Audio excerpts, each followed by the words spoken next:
So we've got 5 years to look forward to with a solid government in place. How do you think it's going to affect local businesses? Well, I think that stability that a majority government brings is obviously brought some confidence into the market, and that's a good thing. I think the private sector is very buoyant in Liverpool and the wider city region at the moment. An awful lot of confidence about anyway. You know, we've had the Three Queens here over the weekend. Fantastic, 1 million people coming into the city.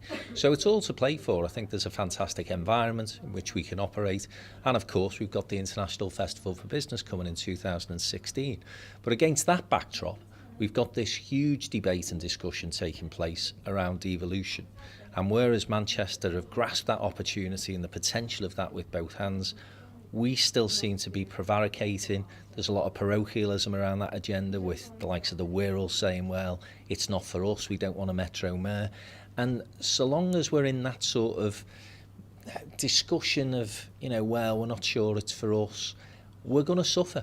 Because if you're an investor, or indeed if you're the government looking to put a limited amount of resource, you're going to look at Manchester as the place that delivers, and Liverpool that is the place that prevaricates. We've got to get over that, and hopefully a decision will be made within the next month where we actually say we've got to get with the programme, and our civic leaders will start to really back that devolution agenda, and we can move on.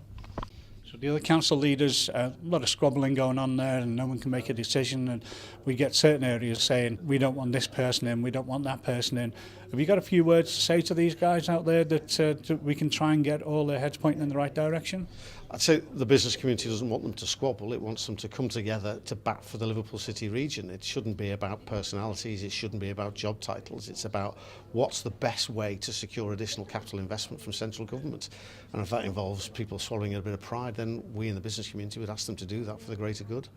Well, the city region agenda is the agenda. That is the way in which our country is going, partly because of the Scottish situation, but partly because it's happening anyway. And I think that central government, not just in a political sense, but I think the civil service as well as the politicians are saying to the municipalities, the responsibility is there if you want to take it. Why can't we deliver public services at a more local level? We don't have to have a postcode lottery, we can have national standards, but delivery can be done locally, and I think the train's leaving the station, so get on board. It's important to say it's not about who gets that job of Metro Mayor, it's about what they can deliver.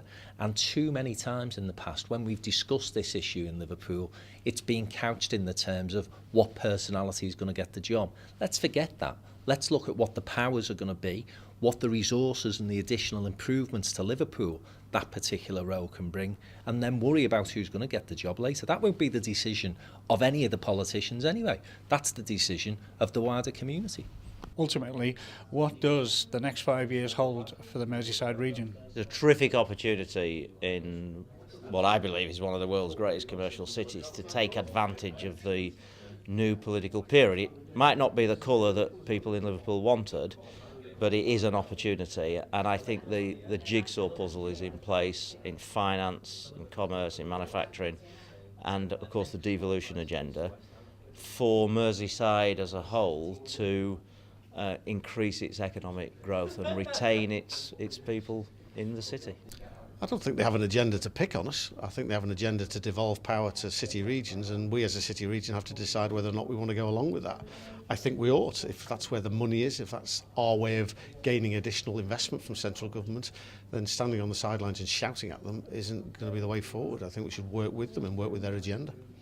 I think there's huge amounts of opportunities in entrepreneurship here, in specialist manufacturing, in financial sector, other business services. But I think what is needed to unlock that is the banking sector and the investment community. And after all, Liverpool was built on that, so I can't see why it shouldn't happen again. Is there anything that can be done to make it easier for businesses like yourself to be able to get the funding which is needed to grow?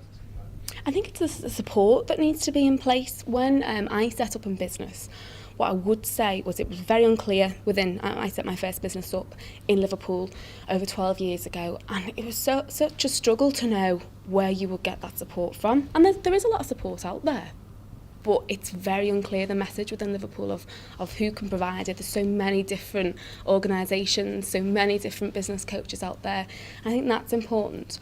I think it's also, when we made the point earlier today around entrepreneurs do struggle with management accounts, business plans, so having that support in place to become investment ready, which is, you know, a bit of jargon that is always discussed, and entrepreneurs struggle with that because they've got the idea, they're willing to make the risk takers, they're willing to take that risk, but maybe they haven't got the ability to put that business plan together. So that support is necessary to be able to help businesses to access that finance that they rightly deserve. And if we don't do something soon, we're going to miss the boat. We'll be, well, quite literally, we'll be sidelined. We've already seen on the big infrastructure projects such as High Speed Rail 2, the issues about connectivity across the north. Osborne talks about Manchester Leeds links. It doesn't talk about Liverpool. HS2, we're not on the programme at the moment. So, if we want to continue to be sidelined and left out, then continue to argue amongst ourselves. If we actually want to make progress, then let's sign up to the devolution agenda as spelt out by the Chancellor.